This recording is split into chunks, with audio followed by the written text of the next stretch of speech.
I often have little debates with myself as to the direction the teaching could take.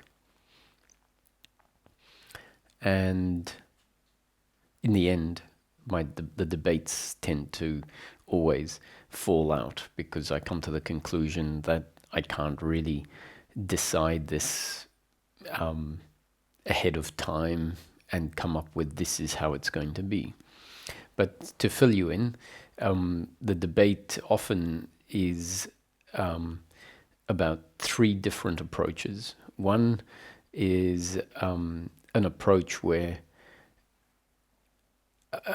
an emphasis on the ending of thinking or stepping out of thinking and just recognizing ourselves prior to thought.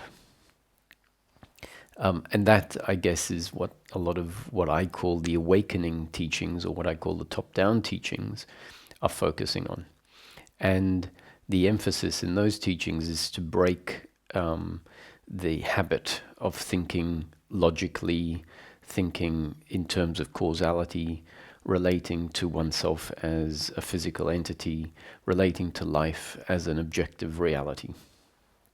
And so in those teachings, a lot of statements are made about the nature of self, about the nature of life, that are quite radical in an ultimate sense, or if I were to summarize general sense, it's almost saying life, the universe is not real, that things are not at all as they appear, that time and space doesn't exist, that causality doesn't exist, that you are not a person, you're not a human being. And that to me is completely appropriate as a teaching, and I can see from certain angles how that is also accurate, and you could say true, depending on how we use the word true. So accurate from a certain perspective, absolutely valid as a teaching.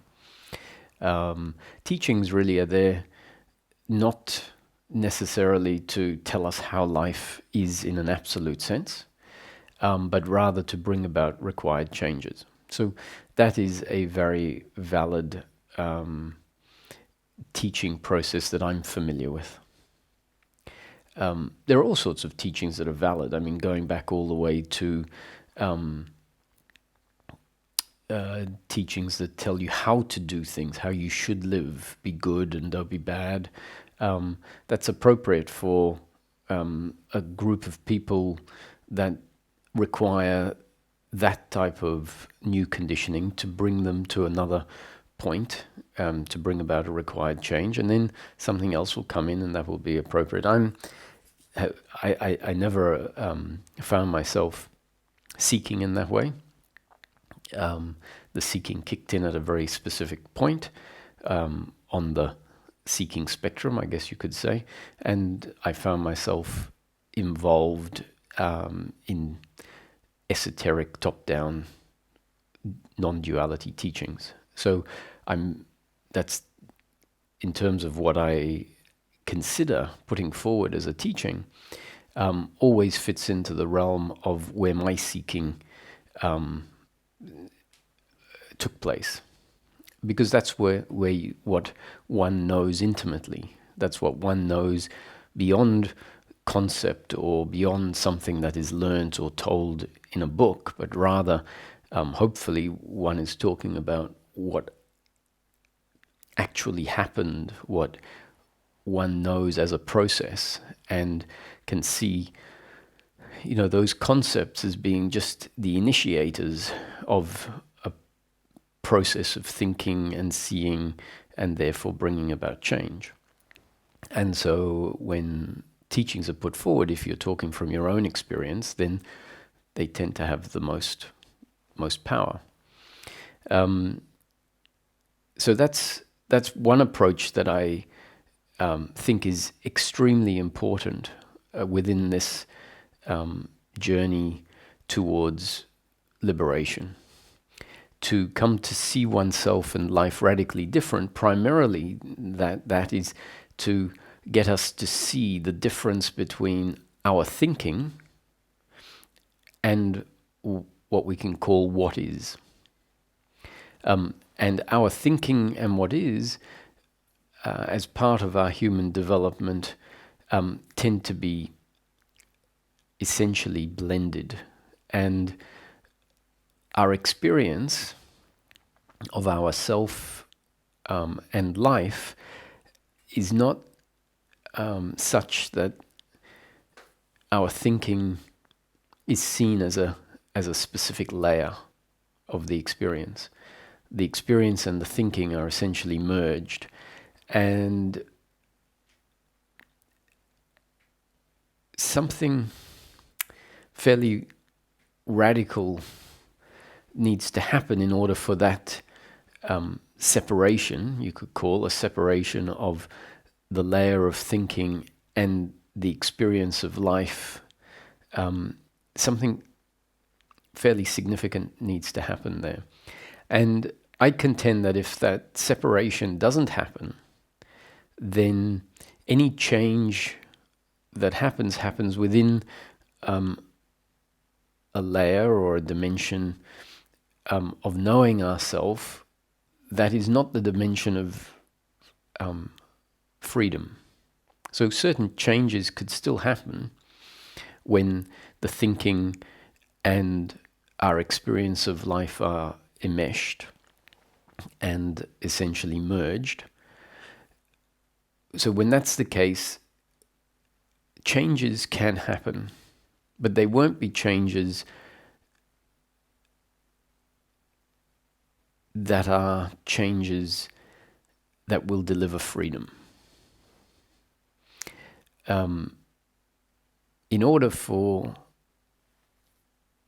freedom to be delivered, or for it to arise, first a significant shift, particular significant change needs to happen. And that change is where there is a recognition of the power of thought to affect the experience that we have of life and ourself. And there needs to be a pointing outside, pointing to a dimension outside of that dimension of merged thought and circumstance, where circumstance and our thinking about circumstance are absolutely merged. And if that won't happen unless some very specific pointings, some very specific teachings are delivered. And they tend to be what we would consider, and what bystanders, people listening, would consider to be very extreme. And in fact, they would be heard, and as they're delivered in their extreme sense, they can be identified by, let's say, someone who is using good critical thinking as being not true. And that assessment by someone who is capable of fairly good critical thinking is accurate, because the teachings that are required to shift us into out of a certain configuration need to be quite extreme, and what they say is what's needed to be said. It's not that it's a lie, but it's not something that definitely some of the things that are said are not confirmable, and yet it's important for us to hear them and maybe even believe them for a period of time in order for a shift to happen. So all of this, I have a point in today's satsang. So I'll introduce here a saying, a Zen saying, that I think is very appropriate for us to keep in mind in seeking.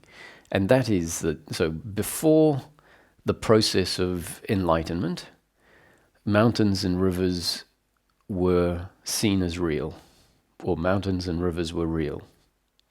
During the process of enlightenment or liberations, mountains and rivers were seen to be unreal. And after liberation or enlightenment, mountains and rivers were real again. So these proverbs, these sayings, are there to act as pointers to get us to ask, so why is this said? What is it trying to point out? So another one, just to make the point about how the proverbs are there to get us to think. So when we hear a proverb, if we don't understand it, we should ask, what is it trying to say? And if we do sort of understand it, we should, or even if we don't understand it, or we don't believe it, maybe we understand it, but we don't think it's that significant. It's important to understand, if it has become a proverb, it is important, it is significant, it is something that we need to be able to understand and explain. Even if we've gone past it as a realization, we should be able to know why it is important and in which context, understanding the principle that runs through the core of that proverb, why it's important. So another one, for example, is if a tree falls in a forest, but there is nobody there to hear it, does the tree make a sound when it falls? If a tree falls in a forest and there is no one there to observe it or to hear it, does it make a sound? So one of the themes that you can get out of that last proverb is the suggestion that maybe life doesn't exist, or at least life experience, the experience we have, doesn't exist independent of consciousness.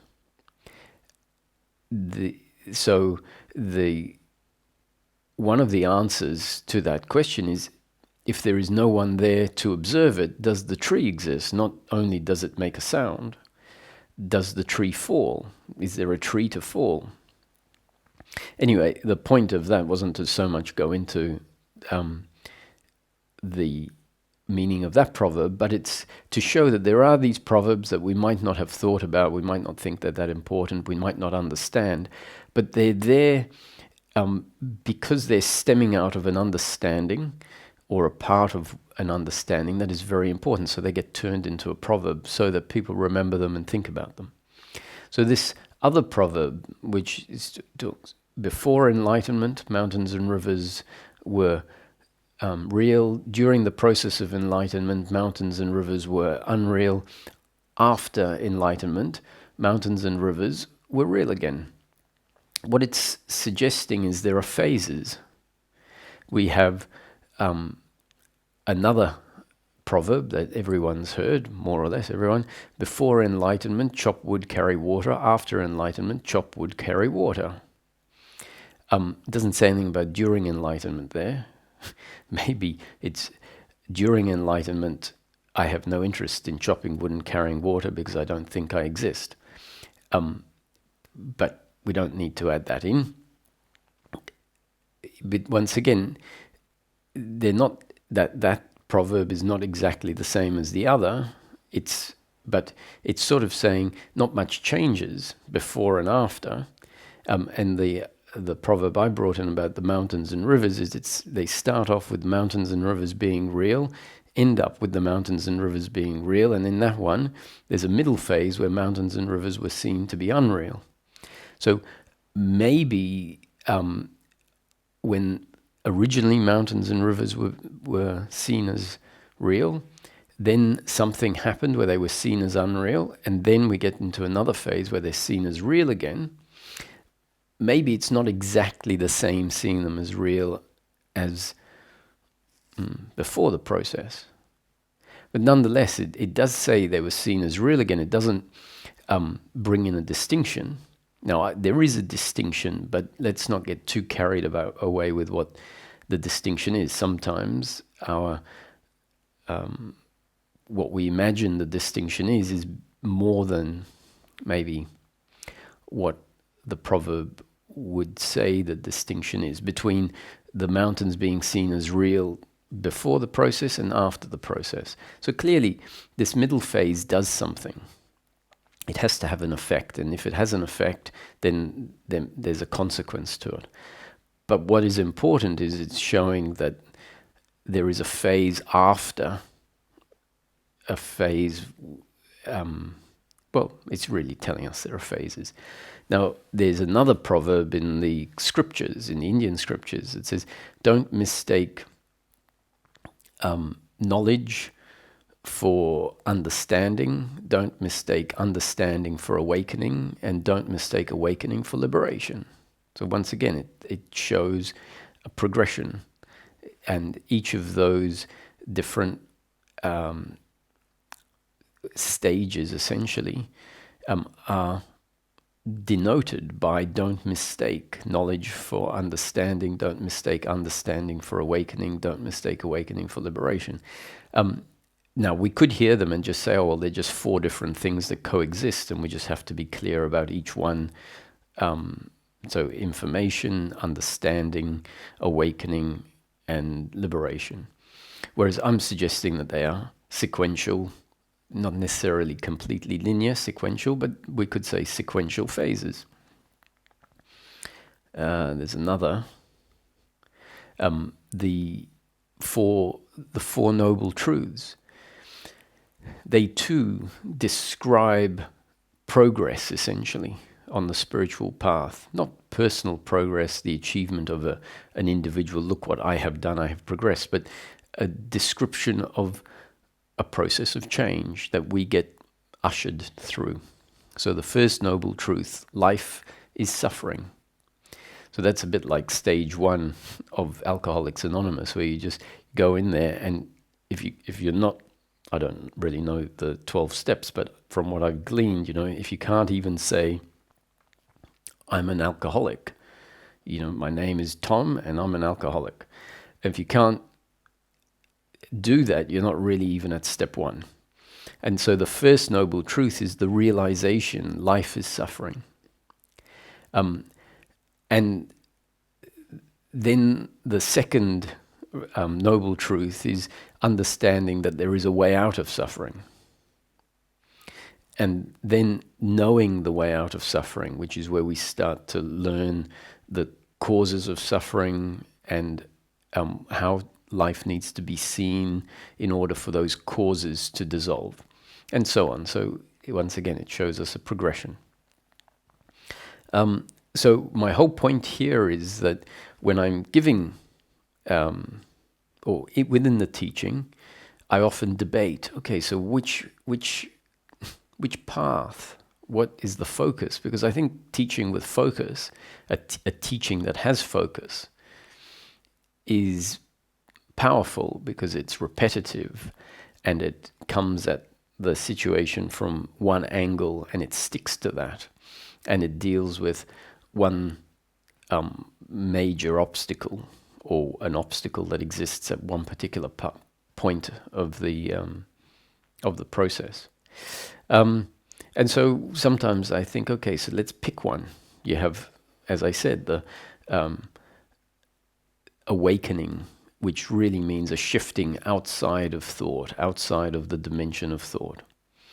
Then there is the approach of describing in terms of conceptual, in conceptual form, what we're looking for, happiness, that we're looking for happiness for the human being, that for all intents and purposes in practical daily living, we live as the human being, and so therefore we are the human being. That in practical terms, causality is the way life unfolds. There are consequences, and pointing out that happiness is something very particular, that it's not to be found in outcomes, that happiness in fact is peace of mind, and peace of mind is always attitudinal to circumstance, and explaining that it's the attitude of personal doership and attachment to outcome, which is our attitude to circumstance, which essentially has this effect of merging the thinking and the circumstance, because there is involvement. Attachment means high investment, feeling defined, feeling that who I am is defined by what happens. So there is a describing of all of that in conceptual terms that hopefully become part of our new conditioning, part of our up-to-date conditioning. So become part of our up-to-date conditioning because new conditioning with those concepts is delivered. And then certain thinking happens based on our new structure, on our new up-to-date conditioning. And that thinking then can deliver some insights and conclusions, and that feeds back as new conditioning, which changes our up-to-date conditioning, and the process goes on and on and on. However, when that teaching is delivered, it is delivered in logical conceptual form that describes more or less integrated living. It's very useful at bringing an integration from the point of having had various awakenings to the fact that mountains and rivers are not real again. But if you carry on looking at mountains and rivers as unreal, then and the teaching doesn't come in and say, hey, yes, that's great that that shift has happened and that you now know yourself as awareness, aware of everything that's happening, and you aren't identified with the body, and you're not convinced, you're no longer habituated to the idea that happiness is to be found in circumstance, because you are you're knowing yourself sort of freer than when there was identification with the body, and knowing the core of yourself, or knowing yourself as awareness, delivers a self-fulfilling contentment that is not dependent on circumstance outcomes, and that becomes sort of starts to set in as a knowing. And it might seem like that's all that's required. Let's just rest there more and more and more. And if we rest there more and more and more, eventually the process will be complete. Whereas, as I see it, if you rest in the nothing more and more and more, sometimes the new conditioning that is very helpful at dissolving some of the deeply ingrained beliefs that still exist once that shift has happened, don't ever come in a powerful enough way for those deeply ingrained beliefs to get dissolved. And so in that case, you have people that can be dissociating from an embodied way of living. There can be some deeply ingrained beliefs of doership and attachment to outcome that exist in the body, although there is this capacity to shift out of it, that circumstance often triggers those attachments, and then the witnessing ceases and the suffering is felt. And so there's a lot of flip-flopping in that phase. And the flip-flopping, in my opinion, is something that will diminish as the understanding becomes more complete. And the understanding is not simply I am nothing, or I am awareness, and that all of this is unreal. But there's another side to that, which is, but in practical terms, I have to live my life as if I'm the human being in this world of form and cause and effect. And to the extent that we continue to just hold, I am not a human being, I am formless awareness, and none of this is real, we're unfortunately missing one side of a two-sided coin. And that means that the understanding isn't complete. One side of the understanding might be very well understood, but there might be a denial of, for example, the fact, but in practical terms, even if this is a dream, even if life is fundamentally unreal seen from one perspective, still the realization of that doesn't propel you out of the dream. The realization doesn't bring the dream to an end. And in fact, at some point we have to say, who am I kidding? In practical terms, until the body dies, even if it is a dream, I have to live life as this human being.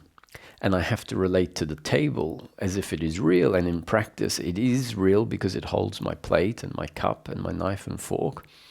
And the door is real because I can't walk through it. I have to open it.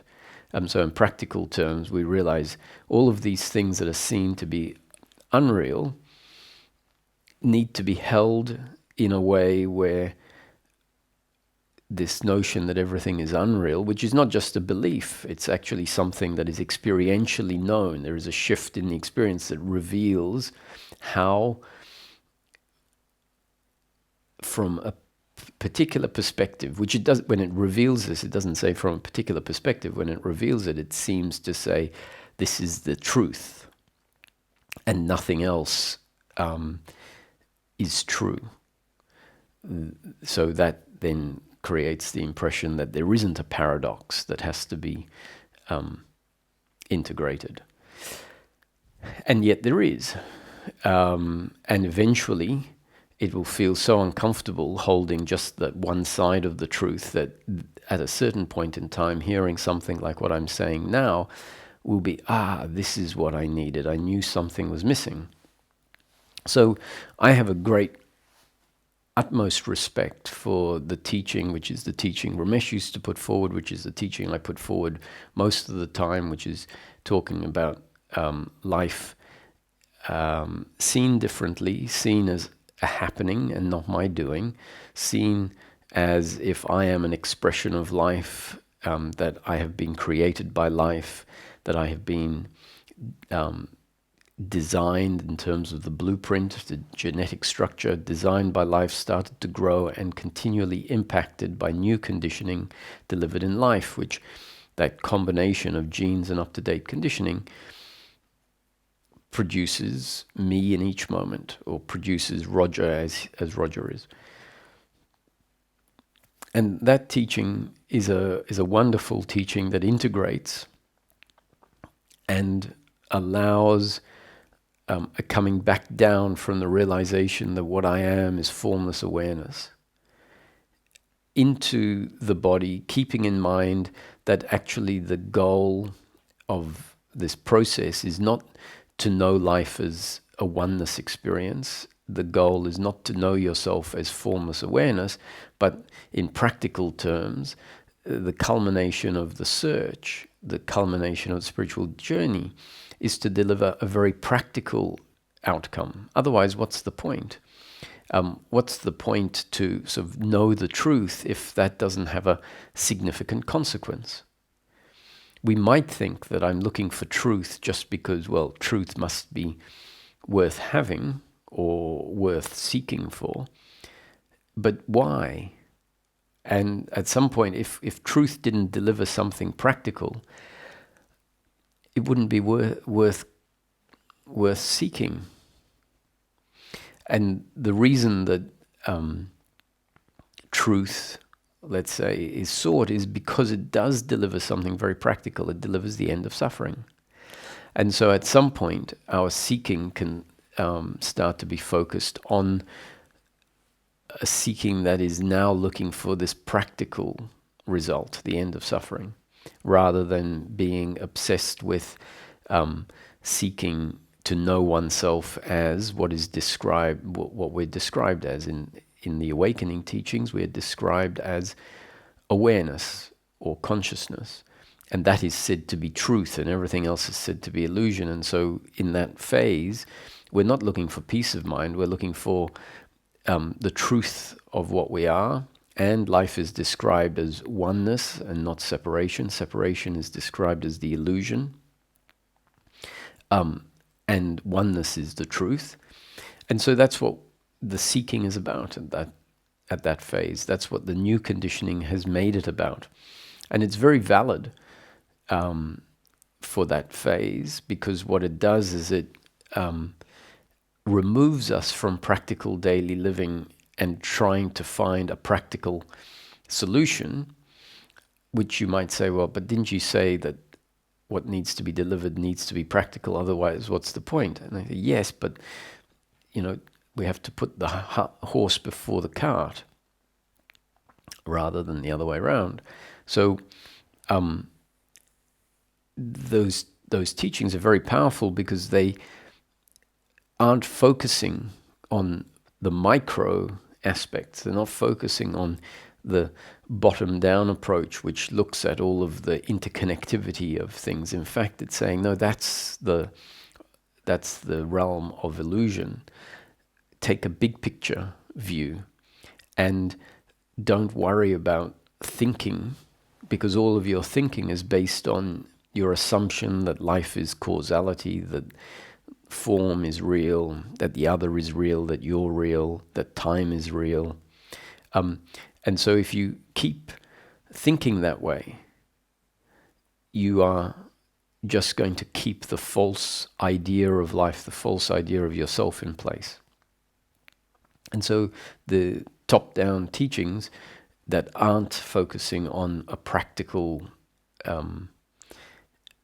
outcome, they will, essentially will be looking for oneness, will be looking for enlightenment, which are very abstract goals.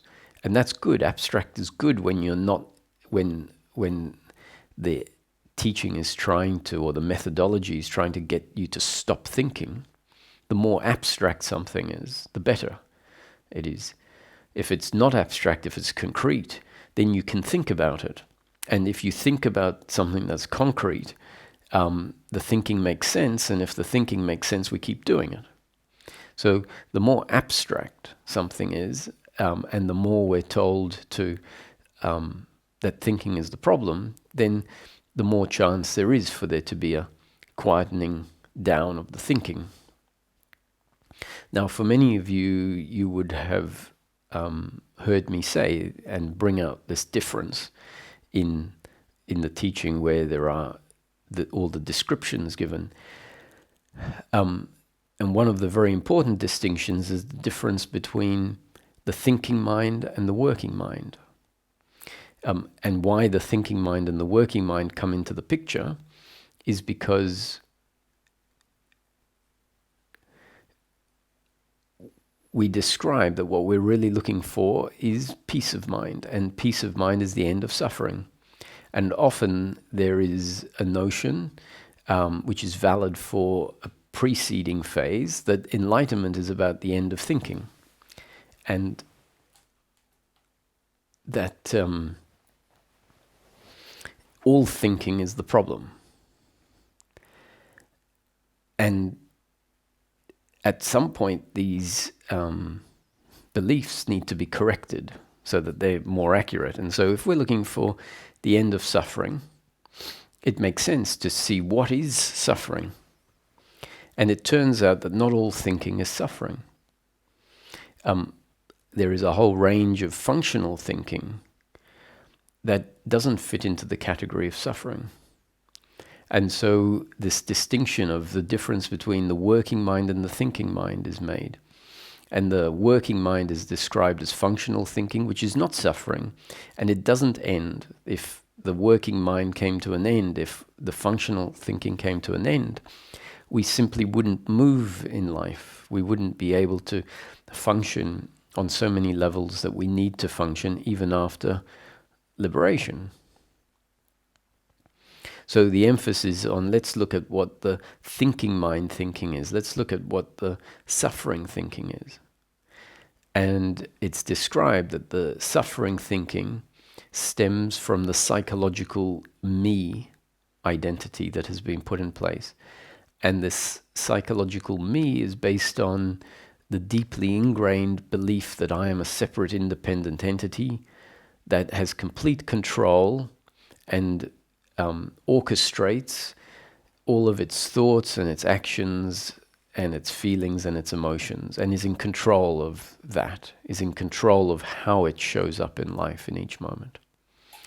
And that identity is a psychological interpretation or a psychological attitude to what, more accurately speaking, is the functioning of a biological instrument.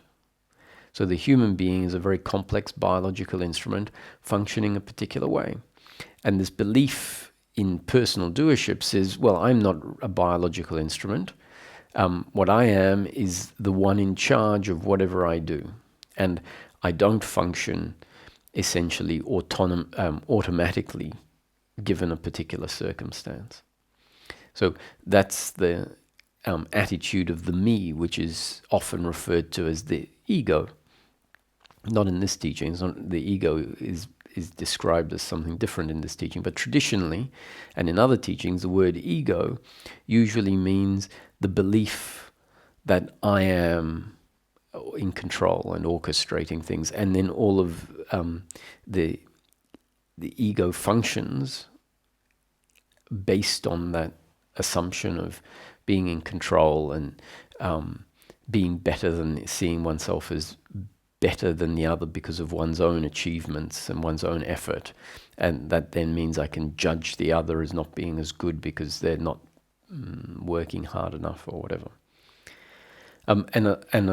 Together with that belief in doership, there is a belief that my completeness and my happiness, my contentment, one day will be found when I've finally put all the pieces in the right place, when I've worked hard enough and when I've controlled life such that it is ideal.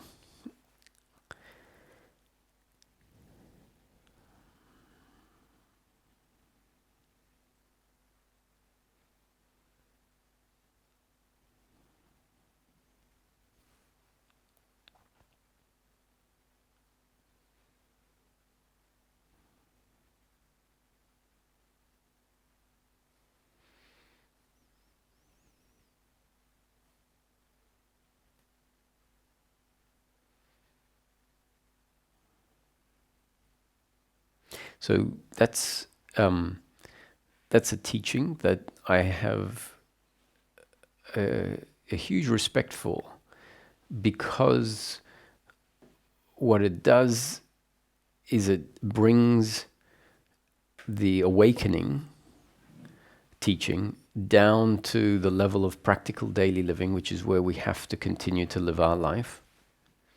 And it allows us to see the doership and the attachment from this place of having had a shift where thinking has separated from the experience. That's what happens in the teachings that encourage the stopping of thinking. So I was just now talking about how in the teaching that describes practical daily living, we create a distinction between the working mind and the thinking mind. And it's the thinking mind that causes suffering. It's the thinking mind that is based on the belief in personal doership and attachment to outcome. And it creates the guilt, the blame, the pride, the worry, and the expectation, all of which become habitual, continuous, and relentless. And it becomes a blanket, essentially, that pervades, or a thread, and not a thin thread, a all-pervading thread of uncomfortableness, which becomes how we know our life experience. Now, the earlier teachings that describe things in more abstract terms are encouraging the ending of thinking. So you can see that there are two very valid teachings. One describes things more concretely, but at the same time also undermines the thread of suffering by describing the core of suffering as being doership and attachment to outcome, and explaining why, and allowing us to hopefully see why we are not the doer and why our happiness isn't to be found in outcome. Not only why, but to experience it, but for those words, those descriptions to feel personal or rather, I don't mean personal, but for them to have somewhere to land, for there to be a frame of reference within our own experience, often first there needs to have been a separation of where the thinking is seen as a function, which means where the thinking is seen to be a movement that can fall away, and that life can be known, the experience can be known prior to thinking. And when that click happens, which is often referred to as awakening, and it because it's such a significant shift in identity, it's often assumed to be that's what it's all about. That's liberation. That, I would say, is awakening. And remember, don't mistake understanding for awakening. Don't mistake awakening for liberation. So there is what happens after liberation. What happens after awakening. There's another saying, another Zen saying, that points that there are these phases. And the saying says, awakening is always spontaneous and deliverance is gradual. So the awakening moment is something that tends to happen outside of thinking. And when it happens, it feels like it has nothing to do with the intellect. It feels like it's a happening outside of time. And when it happens, it can feel like, I had absolutely no idea when I was thinking about what is being described. There was no hope that was ever going to get me to what has happened, because in that thinking about it and trying to make it happen, there is the use of the intellect. And it's a shift out of the intellect that creates that separation. Now, remember, not so long ago I was talking about the difference between the working mind and the thinking mind, saying that the working mind isn't suffering.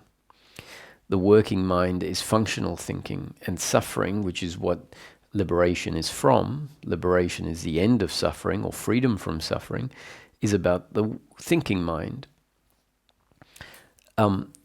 And so it might seem like thinking per se is not a problem. It's the thinking mind thinking that is the problem. However, in order to create that shift that I'm talking about, even the working mind thinking can be problematic and is problematic.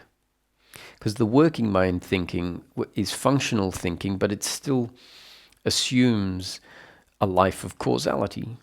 It still assumes that I am the body. Now, that is correct. In practical terms, after awakening, in liberation, in practical terms, we have to live as if we are the human being. And for all intents and purposes, we are the human being. It's not like we're living as if, like I'm pretending to be the human being. It's not. It's that an integration into embodied living means living as if I am the human being, means coming back to being the human being. And at that point, we do see very much that the working mind still works, but the thinking mind has been annihilated.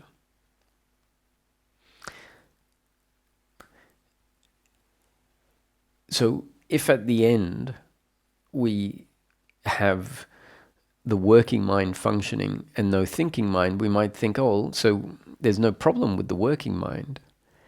I don't need to do anything about the working mind. The problem with that is that if we keep allowing the working mind and seeing it as not problematic, that can prevent this separation that I'm speaking about. Now, what I'm talking about as separation is a separation between that which is aware and that it is aware of. Now, there isn't a separation in actual, fundamentally, that which is aware is not separate from that which it is aware of.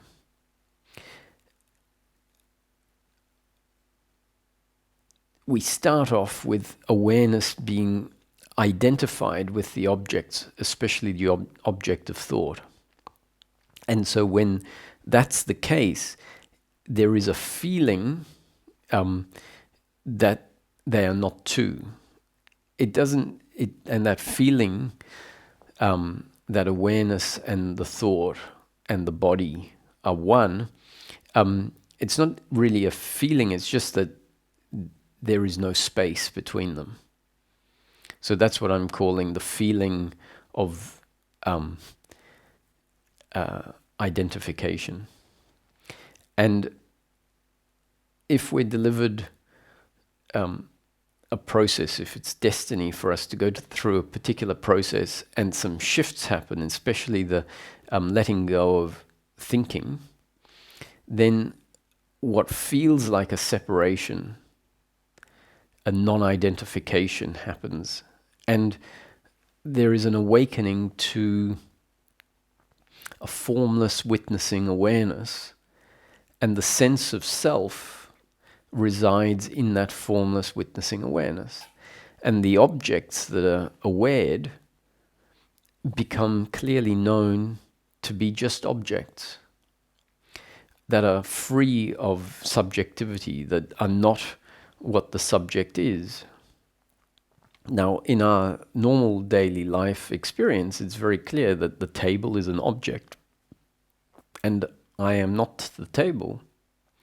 However, the identification is where awareness is identified with a particular object, the body, and its feelings and its thoughts, especially its thoughts. The identification with thought is the biggest cause of ignorance and illusion.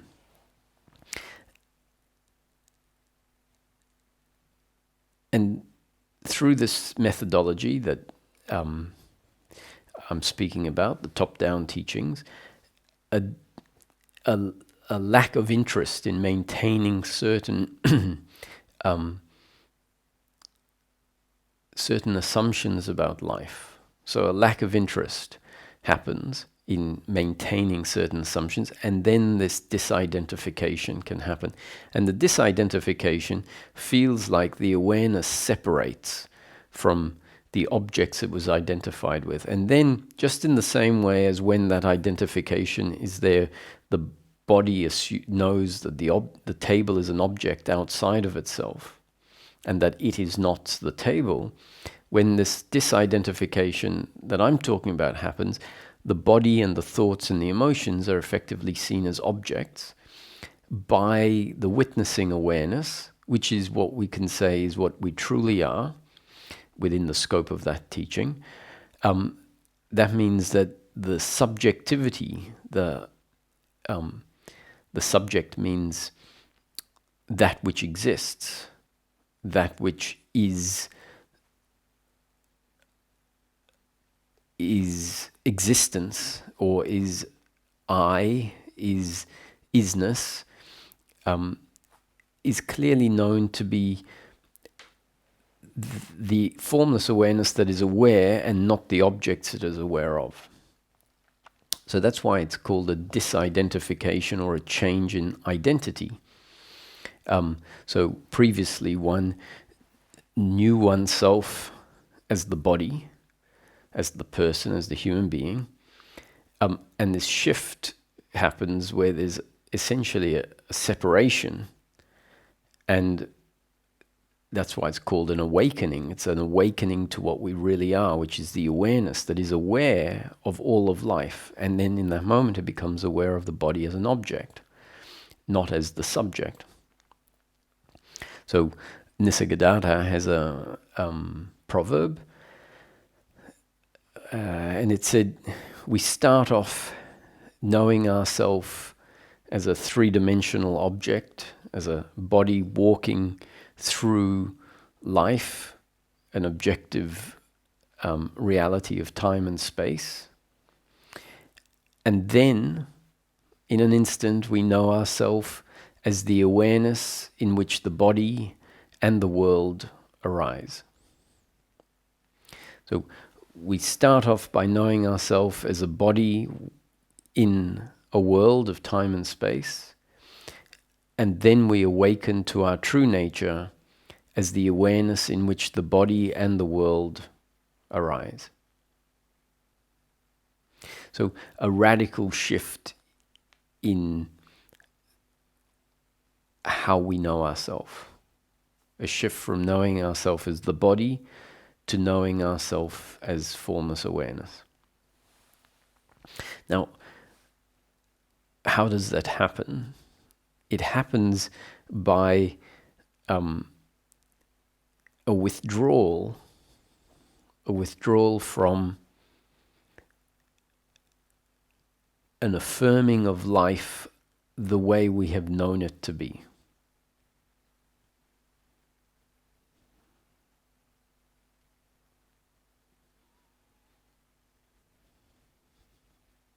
So I didn't make it clear at the beginning. I said I had a direction that I wanted to take the satsang in, and as you may notice, I'm shifting from one of the teachings to the other of the teachings. Hopefully not to confuse people, but to show that there are phases. I've broken it down into two phases: pre-awakening and awakening, and then post-awakening. The post-awakening is deliverance. So according to the Zen saying, awakening is always spontaneous. Awakening is always spontaneous, and then deliverance is gradual. Deliverance is the deliverance of the ending of suffering. And it can take time for the vasanas and samskaras, as it's put forward in Sanskrit, to fully dissolve. And you've all heard the explanation that it's a bit like a fan that has a lot of momentum, and the power has been unplugged, but it takes some time for the fan to slow down. And it's in that phase that people will experience the flip-flopping. There might have been this awakening, and at the point of awakening, it seems like, that's it, it's all clear. There's no way I'm ever going to suffer again. It's understood, because the understanding that happens is not an intellectual understanding. It seems contained in the realization, in the awakening, in the spontaneous awakening. And there isn't any suffering in that moment. And it seems like suffering can never happen again, because what is being seen can't be unseen. And so I don't mean to be a wet blanket, but whenever anyone comes to me with, like, this is what's happened, is great, and suffering has fallen away, and I'll say, so how long has it been? And they go, 2 days or a week. I say, well, this is fantastic. It's a great sign. That means things are changing. But don't be surprised if, you find yourself sort of feeling like it's all regressed and that what you've seen has been forgotten, because that's the normal process of things. And sure enough, most times, if there's another interaction, the mood, the experience has changed a week later or 3 weeks later, and there's confusion there, and that's part of the flip-flopping, and it's part of the deliverance phase. So in the same way, don't mistake understanding, and remember, all these different teachings use words differently. So don't mistake understanding for awakening. So you can understand what the teachings are saying intellectually.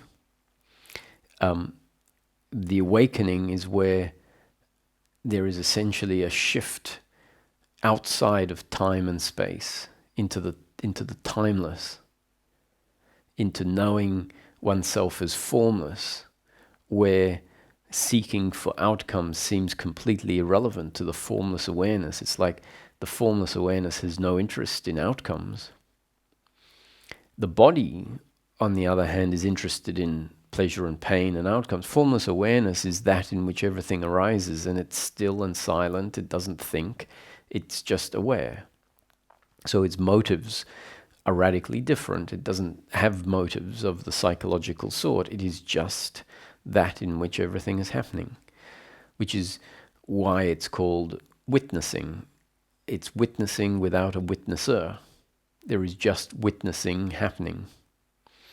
The awareness itself is witnessing, not as awareness witnessing, but awareness and witnessing are a function. It's a verb. There is no noun. There is just witnessing of life, of the apparent creation that is arising within the formless awareness.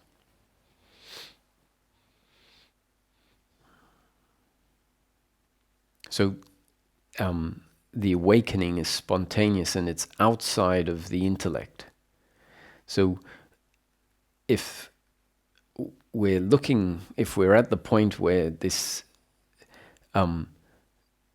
change hasn't happened, where we're still thinking and forced to, whenever life is happening, we sort of think about it.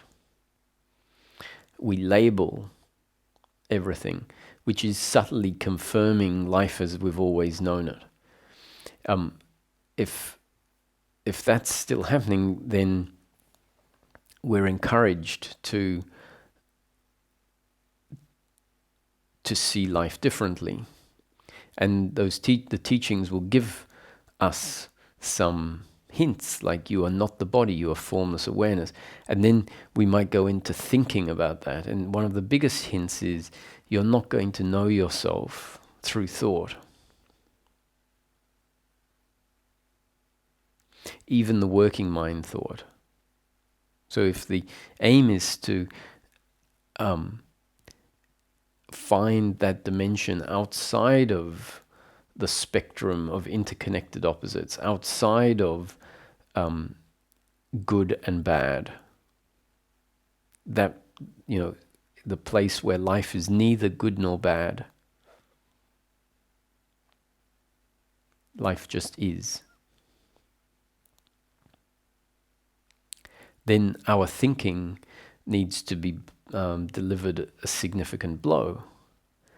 And those teachings do that by continually undermining any concept you have. It's like, that's not true.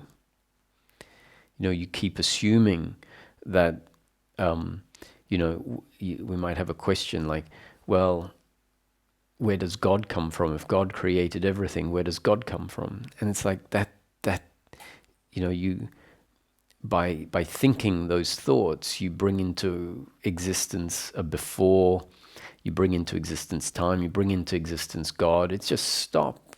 Don't think that. That's all nonsense. That's all illusion. What you are is prior to that thinking. What you are is prior to what is happening in life. And you won't ever know that by trying to go, well, I'm that which is prior to thinking. So in part this exploration, this talk today is inspired by, so I'll give a bit of a plug to some of the one-on-one sessions that I've been having. So this talk is inspired by a session I was having today with someone who I've had quite a few sessions with, and the benefit is that we get to pinpoint exactly where the block is. And so he brought in a proverb. He had said, that's right, he just finished reading a book by Huang Po. And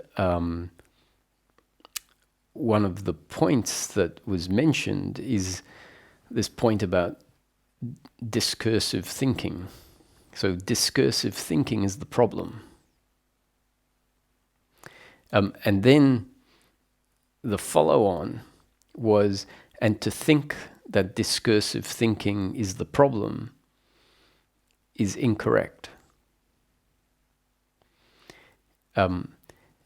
So it can sound like discursive thinking is the problem, but discursive thinking is not the problem.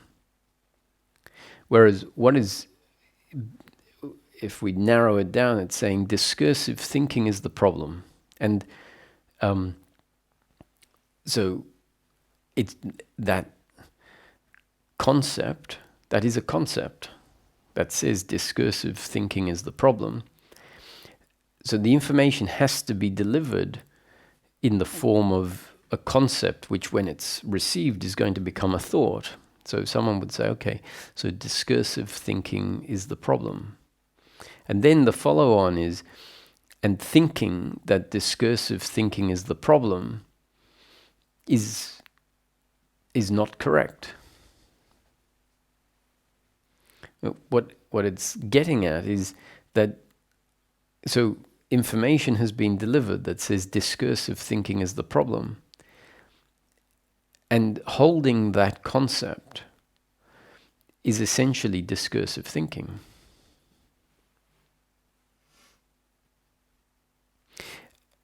And we need these profound pointers to be delivered in order to short circuit our habit.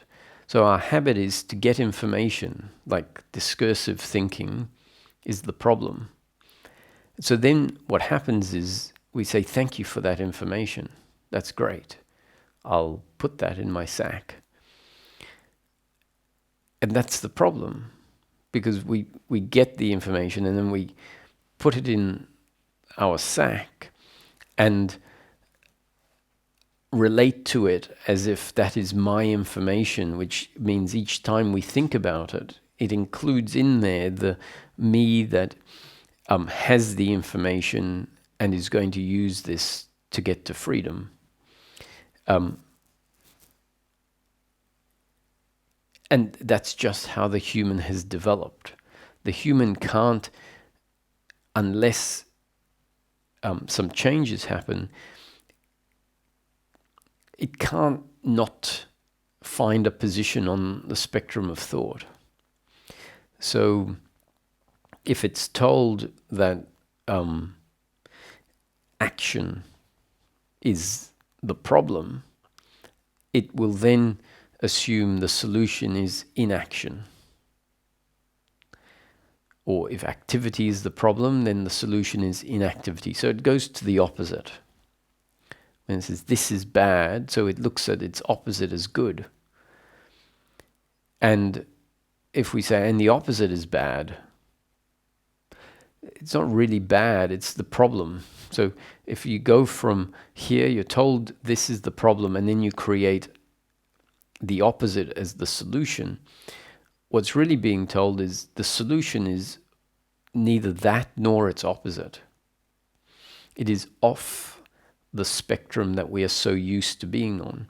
And if we awaken to that, to the fact that we are continually knowing ourselves through a layer of thinking where we are bound to interconnected opposites.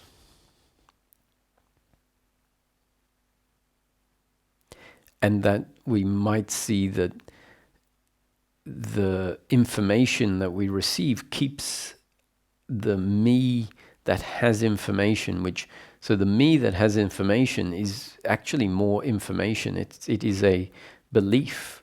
It is a thought. The thought about the thought. So when we're thinking about the thought that says, for example, discursive thinking is the problem, there is the thinker. And so what the top-down teaching is trying to do is say, you need to step out. But it's not talking to the thinker to step out. It's hoping that both platforms within the realm of interconnected opposites get nullified, so that there is nowhere to stand, and then we find ourselves propelled outside of thought. And the self that exists outside of thought is not the same identity as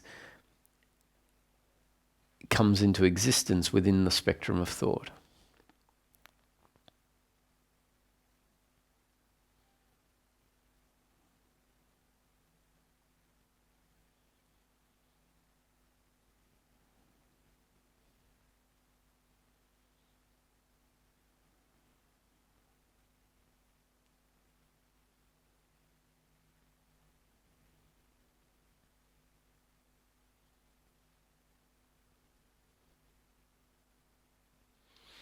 As soon as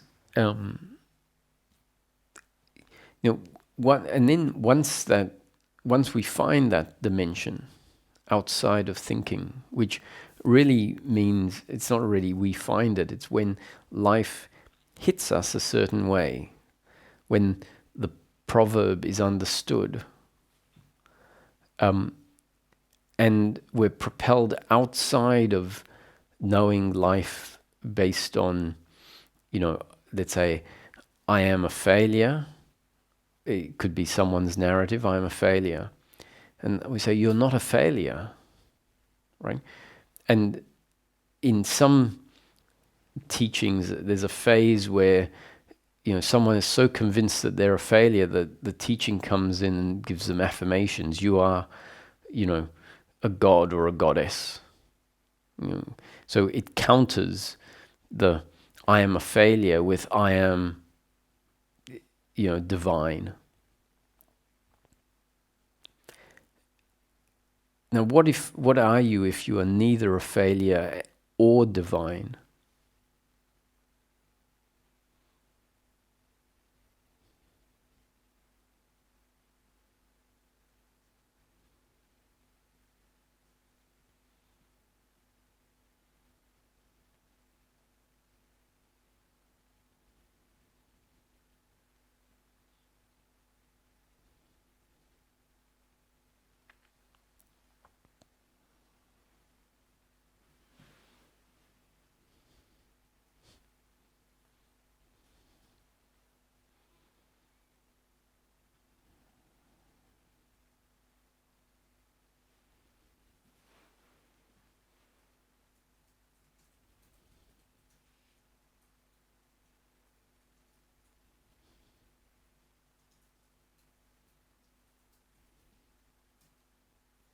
So that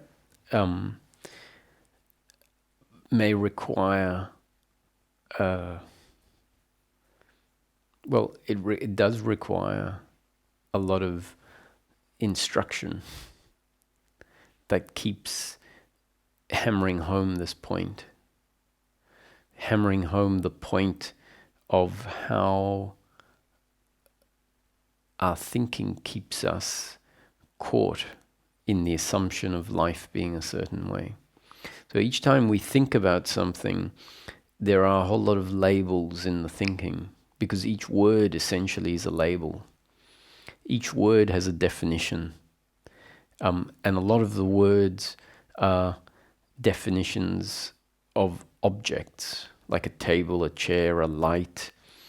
And without us realizing, the development of language as part of our development is very much part of, remember what I had said, is that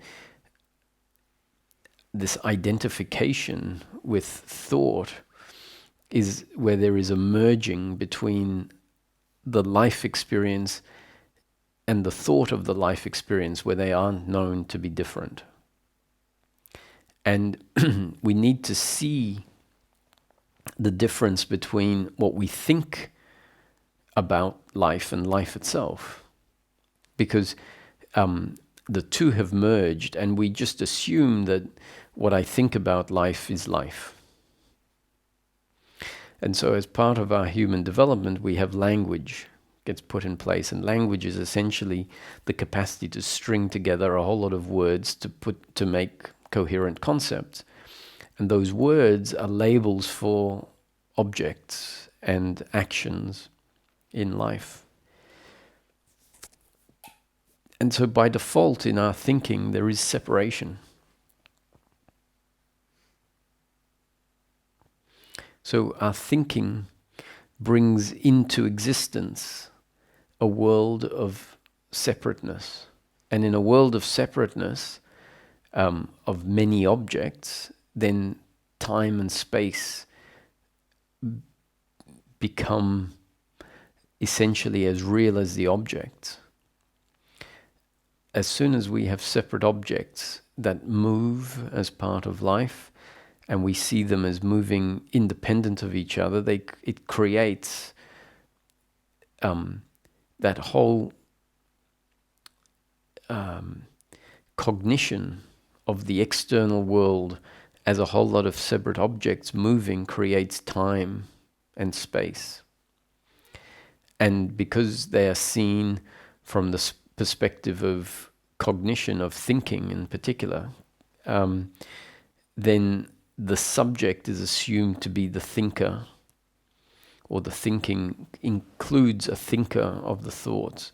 And then life is known more or less as we generally know it. And that is what leads to life as suffering, because that leads to the ingrained belief, I am the doer and my happiness is to be found in outcomes. And coming to see life as a happening, all of it is a singular arising in consciousness. Coming to see life in a more where separation falls away. Not so much, well, in a way, we're talking about this awakening phase, and so the separation is a different separation to the deliverance phase, or the liberated phase. In the liberated phase, I would say the separation is the falling away of the belief of doership, such that the objects still seem separate from you.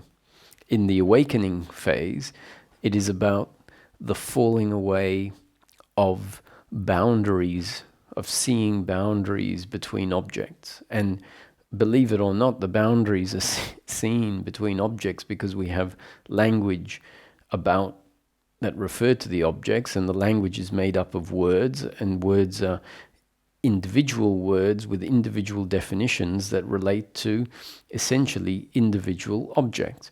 So our thinking, without us knowing it, is a developmental thing. Our thinking creates separation, which has a power to influence the actual experience. And so that is the world of separation in the context of the awakening phase. And when that falls away, life is seen to be one. And when life is seen to be one, the subsequent understanding that definitely needs to happen in order for the suffering to fall away, because you can see life as one and the deeply ingrained beliefs of doership and attachment can remain. So after it's all seen to be one, then we need to address the doership and attachment to outcome beliefs. So first, let's see it as one, and that means stop labeling. Stop assuming time and space are real and causality is real. Stop assuming you are a body.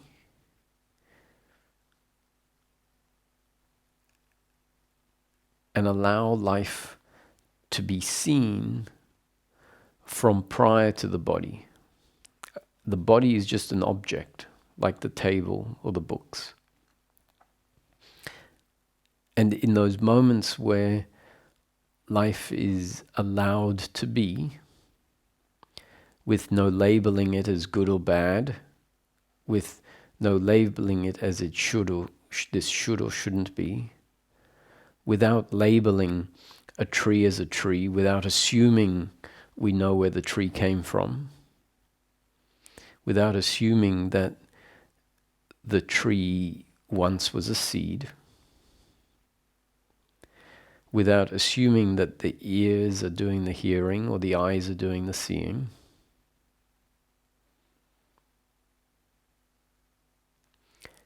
Allow life to be, which really means allow that which is to be what it is.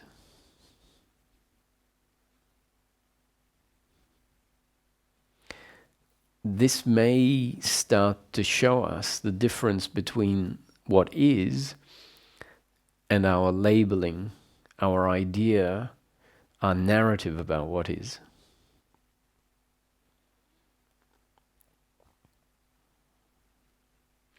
And as I started in the satsang, the awakening phase is about an awakening to the difference between what is and our narrative of what is. Because prior to that awakening, our narrative of what is merges with what is inside our mind, and the two become one. And because what is merged with our narrative of what is, and the two become one, we essentially then know a hybrid of what is and our narrative of what is, which is much closer to our narrative of what is. And to know that life is, prior to any narrative we have about it. And when I talk about narrative, you might think I'm talking about a story of he did this, I can't believe he did this, it's unconscionable, he should be put in prison. I'm not even talking about that sort. I mean, clearly that narrative is completely validating time and space and being the body and the other being the body and all of that. So that narrative is very much confirming life the way we've always known it. But even the simple narrative of labeling, which is not something we consciously go around labeling. It happens so automatically when we look at the table, we instantaneously label it. And so to be in life from time to time as almost as a meditation, where we entertain the notion that life is a dream, that life is a creation in mind, and that we are the mind, or the when I talk about mind, I'm not talking about thinking, I'm talking about awareness. The nature of mind is awareness. So to entertain the notion that life is a dream, and that what we are is the awareness that is aware of the dream that is happening. The body is just an object, just like the table or the other bodies, which are just objects. And the awareness of the dream, including the awareness of the sights and the sounds, is not happening from the point of view of the body.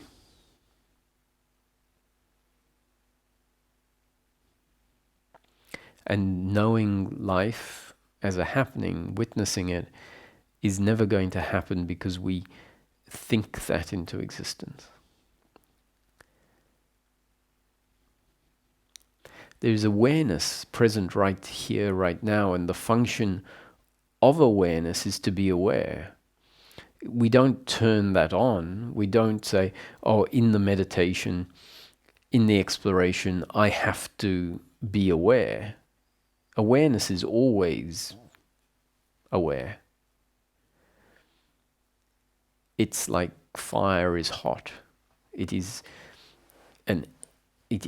a doing. Heat isn't the doing of the fire. The fire is inherently hot. Awareness is inherently witnessing.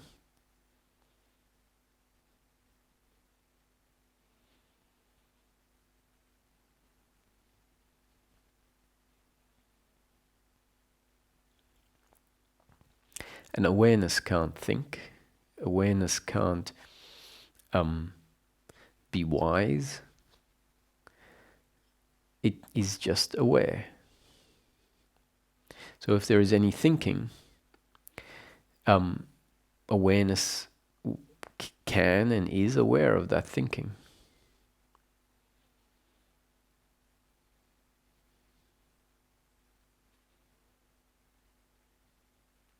So some thinking, if it is thinking that is undermining the nature of life as we've previously known, it can be useful. It can happen, like the thought, time and space is not real. And after that thought has arisen, it's just a prompt. It's a prompt that is bringing us back to presence.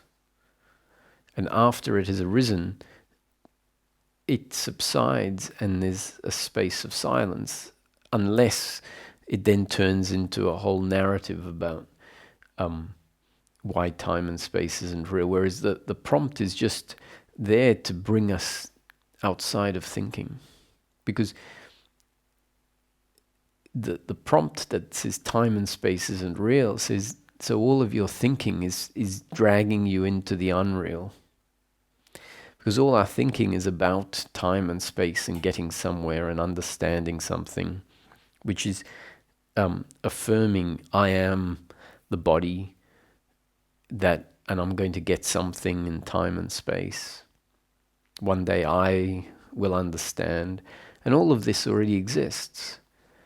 The understanding is the absence of all of this thinking. And it isn't an understanding where you can give an answer, write an answer in an exam. The silence, the being, the presence is the answer. It is a direct answer.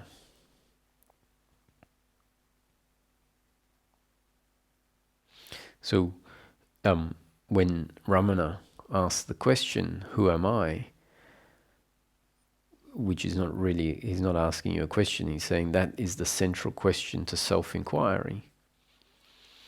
The answer is not an answer that you can write down on paper or recite.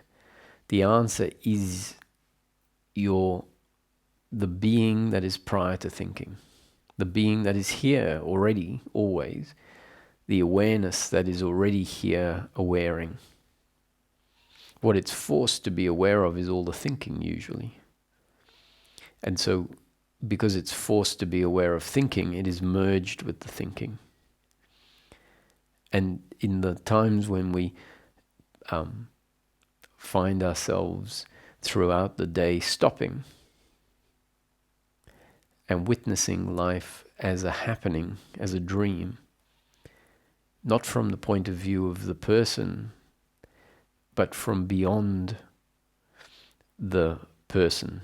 So hopefully a shift where we come to know the whole of life and the person as arising inside what we are.